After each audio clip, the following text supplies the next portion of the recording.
Hiya! So today is May the 6th, the EU Day.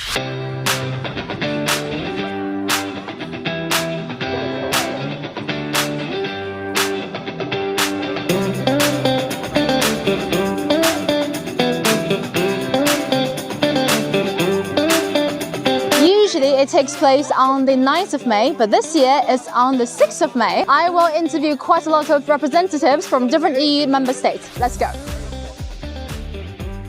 So my question is, can you name one thing that tells the story between China and your country? It's Simone Gillison Oa. She's an architect. She was born in 1916 in Beijing. Her dad was an engineer. He built one of the railway bridges over the Yangtze River. And her mom was actually Polish, and she was writing books. And one of her books was very, very famous, and it got a movie in the 30s in China, etc. So very fascinating familial background already. And so she went to study architecture in Europe, first in Paris, then she arrived in Belgium, in Brussels.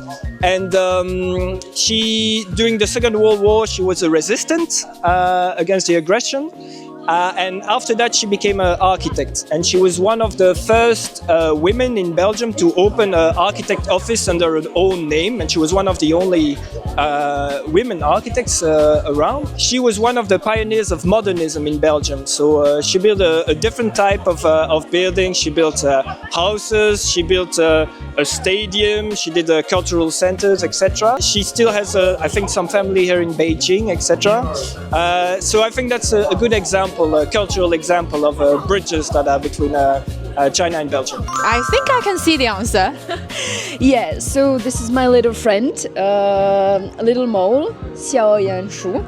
And we grew up on him. Basically, our parents and also ourselves, we were watching the cartoon when we were little. And I know that he became famous here in China too. And when we have him at the stands, many people take photos with him. So basically, this is something that connects our childhood in Czech Republic and the childhood of many people here in China as well. So this is the connecting factor, our little fairy tale animal. Wow, thank you so much. Thank you, Veronica. No problem, thank you. Thank you. Being here in China, I think the most obvious person to mention is Hans Christian Andersen, Antusheng, the Danish fairy tale author. It's he's quite famous all over the world. I think it's been translated into 180 languages, so it's almost up like Shakespeare level.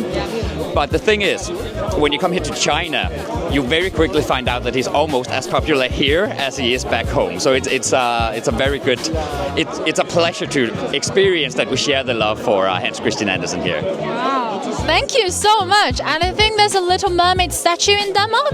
Exactly, and we actually shipped it here when you had the World Fair in Shanghai like 10 years ago, 15 years ago. It's a big deal. How do I say thank you in Danish? Tak. Tak. Okay, thank you. Tak. Both Greece and China are cradles of civilizations, and we boast millennia of history, language, literature, philosophy, art. As we speak, there are 3 Greek exhibitions now in Beijing. A few days ago at the Palace Museum, an exhibition on the Minoan civilization, regarded, yes, as the first European civilization, was inaugurated. The second exhibition at the National Museum of China, themed the countless aspects of beauty, showcases very beautiful statues. And meanwhile, at the Capital Museum, an exhibition themed the Greeks from Agamemnon to Alexander the Great, showcases very interesting artifacts spanning from 6000 BC to the 2nd century BC. So you're welcome to visit these exhibitions and enjoy the Greek culture that brings us together. Thank you so much. Efaristo. Oh, I'm very happy to report that at our booth we have 2 things which are unites Latvia and China. For example, we have a Stenders, the famous Latvian company which is in cosmetic business, and they have more than 100 shops in China alone. And we have also Straum, the famous dark grey cat, which is worldwide famous. And this movie, animated movie, won Oscars and more than 100 different awards. I myself is a big fan of Sanders, to be honest. I was telling your colleagues that I love the rosy one. Very good. There are more fragrance available, but it's all made in Latvia and it's natural products. Highly recommended. The love for food that both the Chinese and the Maltese have. In fact, if you take a look at our stand later, you will be able to see different kinds of Maltese sweets and delicacies. And these are, very important cultural aspect. Food is so important to everyone. It brings people together because I know that in Malta, Maltese people love Chinese food. So now we just want to exchange our foods to bring the people closer. So that's one thing that I feel that brings Maltese and Chinese closer is the food. Second thing, our family values. I feel like Chinese are very family oriented. They love their family. Family is such an important part of every person here in China. It's similar in Malta. Malta, everyone loves their family. We are very family orientated. So I feel like these two things, food and the family values that we have, bring our two peoples closer, no matter how far apart or how different we may be. Oh, there's so many things that reflects our common story and so many things that we actually have in common. But I would say one thing, I would say sports. Because we're both sporting nations. It's not only fun, but it's also very healthy. And therefore, we do a lot of sports programs here in China.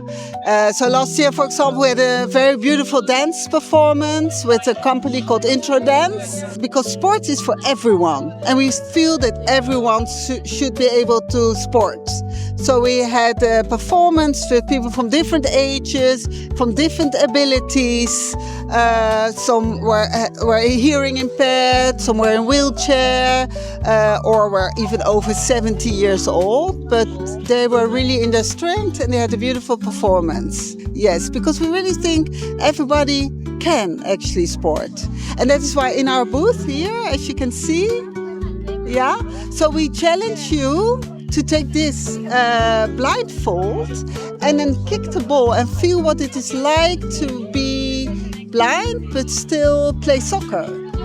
And you can even win a prize. Wow. So it would be great. Do you want to try it? Yeah, I want to try, yeah. Great. So I put the blindfold on. She led me to the football. And 3, 2, 1, I did it. And I got to pick a seed-based postcard. Hats off to all athletes. So is there anything that could be cultural thing or food stuff that reflects the story or the ties between China and Slovenia? Oh, there's a lot of things that can connect Slovenia and China, so especially on the field of cultural exchange, so on the history, so we have historical figures who would come to China. We have very important Chinese artifacts in Slovenia, so one of the Slovenian cities, Nova Gorica, is this year European cultural capital. So we bring Slovenian artists here to China, and also we are printing Slovenian prints for the Chinese guests to experience. Here we go, gloves on, dip the roller in the ink and roll as you want on a plank of wood. Choose the paper that you fancy. Et voilà!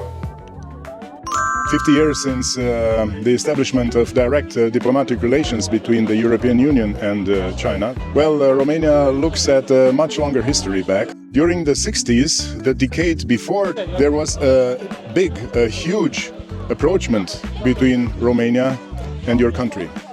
If you research in history, you can find a very interesting moment in our history in August 1968, a moment of independence and of national pride. A few days later, the Romanian section of the Radio China International has been founded, and it still exists and is very active today. Romania was a mediator for China on the international level. It's a long story, but to make it short, in November 1971, China became a full member of the United Nations organization. Your Premier Minister Chu Enlai said 1,000 years will pass and China will not forget the good services Romania did for it. And we hope to continue this friendship, to construct it further, and me and my generation would be happy to contribute to it. Apart from the interview, I also had a little European tour around the stands. Many countries designed little Q&A games where if you answer the questions correctly, you can pick a souvenir. That's how I got a tote bag from Spain, a package of souvenir from Denmark, and some bookmarks from Ireland. In the garden, guests also enjoyed a show that combines Chinese and European art. I also had the opportunity to witness a speech from high-level officials. Lay the foundations for another 50 years.